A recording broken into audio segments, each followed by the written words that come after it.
Chapter 8:10 Social Media Do's and Don'ts. They say no press is bad press, but that is so not true if you are a brand with a social media presence. But not to worry. There are a few easy ways to keep tabs on what to do and what not to do so that you can make the most of your presence and avoid the common trappings of this highly capricious medium. Take a look. Yes, no shortcuts. There are no free lunches in life. The same goes for social media presentations. No matter how well your content is, you do not top the charts in a day. Nothing magical happens overnight. It takes many human hours to be a successful brand on social media. You have to have a plan for your everyday activity, but you must also keep looking at the big picture and make changes based on your learnings. Paid promotion and buying followers are both certainly options, but that is not a sustainable strategy on its own. You cannot trick people into thinking you are the go-to brand for a product or service if you do not deliver on the promise and keep doing so consistently. You can try the good old shock and awe policy, but its returns will be short-lived. So, calculate the time and resources at hand, roll up your sleeves and get to work. Yes. Add value. At the end of the day, these platforms are just another way for you to reach your audience. So, keep your content interesting no matter the format you use. You can work well with teasers, but there must be a value add at the end of it. If there is no message to take home, all the bling is just that. Customers will see the bells and whistles and discard you as a brand with no actual material. On the other hand, if you deliver a good take-home message, you can expect that to transform into sales as well as some meaningful partnerships. Put some thought into the posts you plan for your followers. Your ideal case scenario is to make them fall in love with your brand. Do not compromise on that. It may take time, but if you come in with a smart strategy and execute it well enough, you will get there. This also brings your customers back to your brand repeatedly and builds a loyal relationship between the two entities. Yes, have clear goals. Achieving those results is no accident. It takes a clear set of goals that need to be planned right at the beginning. Whether it is your overall strategy or strategy for one particular campaign, you need to be clear on what you are trying to achieve. This can be in terms of gaining numbers and/or monetary return on investment depending on the budget.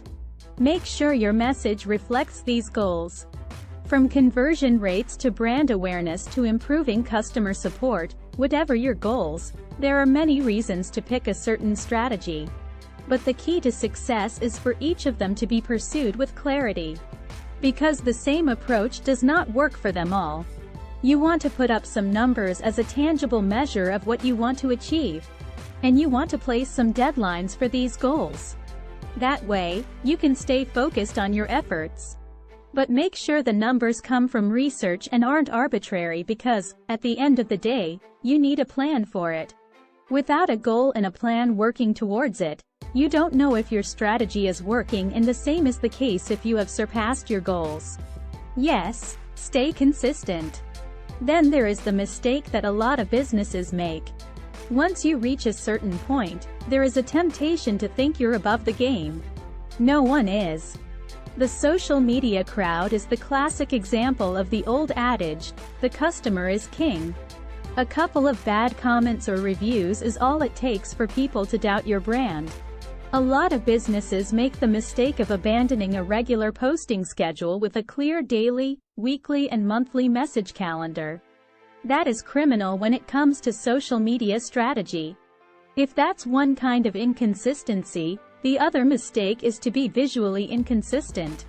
The logo and brand colors you use must be the same everywhere. Domino's only uses that red and blue. Coke is all about the red and Pepsi the blue. Even when you have different colors like chips with different flavors, make sure you stick to one color scheme across platforms at any given point in time. This way, whether you are a newbie or an established brand, your audience will always know how to pick you from a lineup. Otherwise, they get confused if they are on the right page. Yes, take advantage of promoted content options. If you don't have a big budget or any for that matter, you will be relying on organic reach for your content. But if you can spare some moolah, there is the option of promoting your page and products. This is very cost-effective when compared to traditional advertising. It gives your page and posts a great boost, ensuring that a lot more people have seen it at the right time of the day. This can help a great deal with revenue and conversion rates when compared to organic reach. No, don't overdo the hashtags. Then there are things you should never do. Hashtags are great, but not if you overdo them. You might want to reach as many people as you can with these, but too many hashtags are no longer the case and hence makes for a bad strategy. People see that it is a gimmick and tend to ignore the post even if it has value. What's worse, you will attract bots instead of actual customers. No, check your spellings and grammar. This is just awful. You might be human and mistakes are a possibility. That is why you should have spell check enabled and then get someone else to take a look at your copy too. Bad grammar and spelling tell your audience that your attention was elsewhere when you were posting it. When you are trying to make a sale, the last thing you want is for the customer to think you are not interested in them. No, don't spam them. Some businesses still think that a lot of information gives the audience the chance to sit with all of it. Nope. People don't want to be flooded with posts because it starts to feel like spam. It seems forced and no one likes to be bombarded with too many alerts from one page. Businesses often seem to think this will help them gain followers. If anything, you will lose some. No, don't only chase the numbers. Speaking of followers, a lot of tricks we talked about in this book are about gaining an audience. But don't restrict yourself to the numbers. Social media is a fickle place and consumers change their minds every day. If you want to keep the numbers consistent if not growing, you need to build a relationship with your followers instead of just looking at the numbers on the homepage. Quality over quantity, always. No. Voice of authority, yes, but know it all. No.